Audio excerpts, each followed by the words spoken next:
Grammatical role 122 reciprocal verb বা পারস্পরিক ক্রিয়া কতগুলো ভার্ব আছে যা নাউন বা প্রোনাউনের মধ্যে পারস্পরিক ক্রিয়া ব্যক্ত করে এদের অবজেক্ট রূপে ব্যবহৃত হয় রেসিপ্রোকাল প্রোনাউন অর্থাৎ each other one another.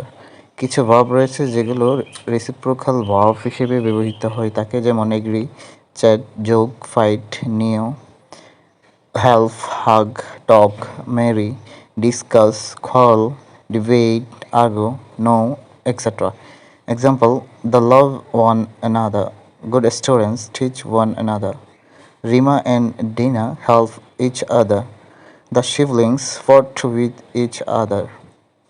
The couple help each other prepare for the party. We argue with one another. Prepositional verb or group verb. Intransitive verb plus preposition. Verb যখন transitive ভার্বের রূপে ব্যবহৃত হয় তখন ভার্বের পরে preposition বা গ্রুপ ভার্ব বসে। অ্যাডভার্বও বসতে পারে, যেমন ইনট্রানজিটিভ ভার্বের ক্ষেত্রে লুক হিয়ার, ট্রানজিটিভের ক্ষেত্রে লুক অ্যাট মি। ট্রানজিটিভের ক্ষেত্রে হতে পারে don't look down upon the poor. Intransitive ভার্বের ক্ষেত্রে হি উইল কাম টুডে। ট্রানজিটিভের ক্ষেত্রে I have come by a fan.